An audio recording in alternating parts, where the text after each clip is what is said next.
LPU ప్లేస్మెంట్ల రికార్డులు సృష్టిస్తోంది. Final year student 2.5 కోట్ల ప్యాకేజ్ పొందుతున్నారు. 1700 మందికి పైగా ఎల్పియు స్టూడెంట్స్ 10 లక్షల నుంచి 2.5 కోట్ల ప్యాకేజెస్ పొందారు.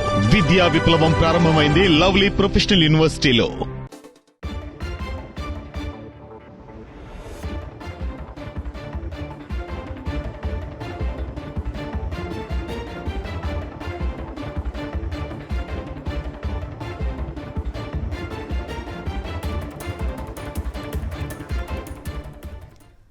పోక్సో కేసులో విశాఖ హార్బర్ ఏసీపీ కాళిదాస్ చేతివాటం చూపించారు. బాధితులకు అండగా ఉండాల్సింది పోయి నిందితుడికే అండగా నిలిచారు. కేసు కాంప్రమైజ్ చేసుకోవాలంటూ బాధితులపై ఒత్తిడి తీసుకొచ్చారు. మైనర్ బాలికను వేధించిన కేసులో రామకృష్ణ అనే యువకుడిపై బాధితురాలి తండ్రి ఫిర్యాదు చేసేందుకు వచ్చారు. చెప్పినట్లు చేయకపోతే చంపేస్తానని బాలికను ఇంటికొచ్చి బెదిరించాడు నిందితుడు రామకృష్ణ. తమ కూతురికి ప్రాణహాని ఉందని పోలీసులకు ఇచ్చిన ఫిర్యాదులో పేర్కొన్నాడు బాలిక తండ్రి.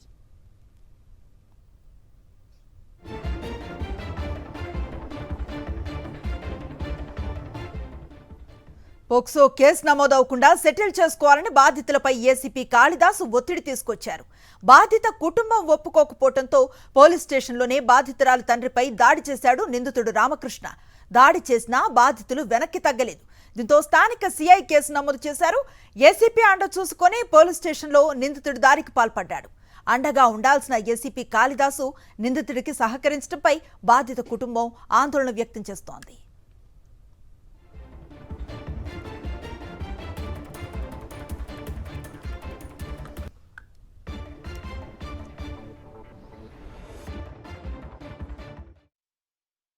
అంటే అది మాత్రం ఏసీపీ గారి ద్వారా కొద్దిగా కాంప్రమైజ్ అయిపోయింది అన్నారు సార్. అది యాక్చువల్లీ ఒకసారి మేము స్టేషన్కి వెళ్ళాము.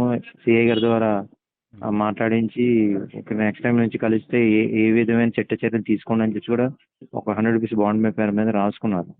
అయినా సరే ఆ అబ్బాయి మారలేదు. మారకుండా 3 months నుంచి కంటిన్యూస్ గా మా అమ్మ ఎక్కడికి వెళ్తే వెనకాల వెళ్ళడం, టార్చ్ చేయడం, ఫోన్లు చేయడం, ఉదయం వెళ్ళి కాలేజ్ నుంచి వచ్చిన కాలేజ్ నుంచి మన పలకరించడం, సాయంత్రం పూట కూడా పలకరించడం, నైట్ టైం కూడా 10-11 గంటలకు తాగడం, బీర్లతో తాగేసి నా హెల్మెట్ విసిరి కొట్టేసి, ఆ వీడియో కూడా ఉందండి నా దగ్గర, హెల్మెట్ విసిరి కొట్టేసి కొట్టడం.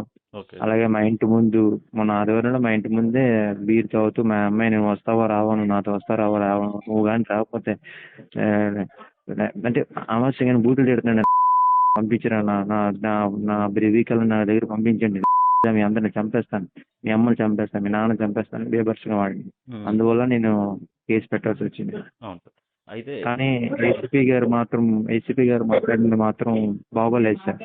ఆయన ఒక కాంప్రమైజ్ అయిపోండి అంటున్నారు కానీ ఆయన ముందు నుంచి ఏం జరిగిందో చెప్తున్నా సరే ఆయన వినిపించుకోలేదండి.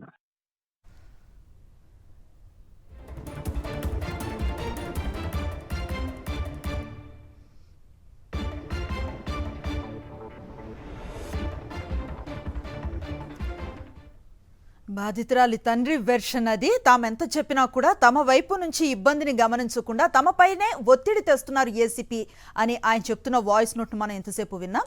మా కరెస్పాండెంట్ పూర్తి సమాచారం అందిస్తారు. నరేష్ మనకు అందుబాటులో ఉన్నారు. నరేష్, ఏం చెప్తున్నారు బాధితులు? అనుశ్రీ, సాధారణంగా పోక్సో కేసు అనేది చాలా సెన్సిటివ్ విషయం. అందులో విధంగా ఎందుకంటే మైనర్ బాలికలపై విశాఖపట్నంలో ఈ మధ్య కాలంలో అనేక నేరాలు జరుగుతున్న పరిస్థితి నెలకొంది. ఇలాంటి తరుణంలో ఏకంగా మైనర్ బాలిక ఇంటి వద్దకు వెళ్లి బీరు బాటిల్స్ తోటి హల్చల్ చేస్తూ చంపేస్తానని బెదిరించడంతో ఆ కుటుంబం భయభ్రాంతులకు గురై పోలీసులను ఆశ్రయిస్తే ఆ పోలీసులేమో పోలీస్ స్టేషన్ లో కూర్చోబెట్టి సెటిల్మెంట్ చేసిన పరిస్థితి నెలకొంది. ఏకంగా పోలీస్ స్టేషన్ లోనే నిందితుడు బాధితులపై దాడి చేయడం అనేది మరింత బాధాకరమైన విషయం.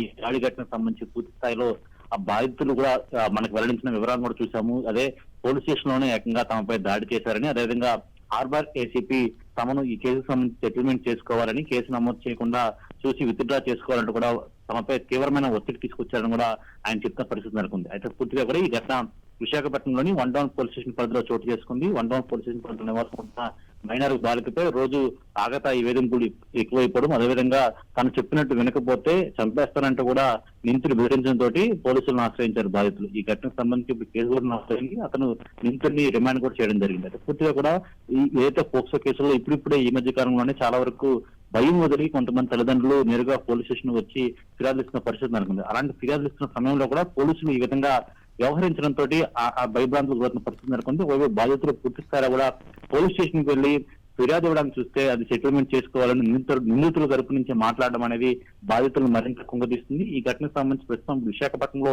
సంచలనంగా మారింది. అయితే పూర్తిగా కూడా ఇప్పుడు హార్బర్ ఏసీపీ కాళిదాసు ఈ విధంగా వ్యవహరించడం, అదేవిధంగా బాధితులు నేరుగా ఈ విధంగా ఆరోపించడం అనేది సంచలనంగా మారింది. నేరుగా ఆడియోను కూడా కొద్దిసేపటి క్రితం మనం విన్నాము. ఆడియోలో హార్బర్ ఏసీపీ ఏ విధంగా తమపై తీవ్ర ఒత్తిడి తీసుకొచ్చారని, ఫిర్యాదు ఇవ్వకుండా సెటిల్మెంట్ చేసుకున్నట్టు ఆయన చెప్పిన మాటను కూడా పూర్తిగా మనం విన్నాం. బాధితురాలు తండ్రి కూడా చెప్తున్నారు. అయితే ఈ ఘటనకు సంబంధించి ప్రస్తుతం విశాఖపట్నంలో హల్చల్గా మారింది. ఎందుకంటే ఈ విధంగా ఒక ఏసీపీ, ఒక డిఎస్పీ స్థాయి వ్యక్తి ఈ విధంగా ఫిర్యాదు ఇవ్వడానికి వెళితే సహకరించకపోవడం, అదేవిధంగా సెటిల్మెంట్ చేయడం అనేది స్టేషన్ లో కూర్చోబెట్టడానికి సంచలనంగా మారుతున్న పరిస్థితి కనిపిస్తుంది.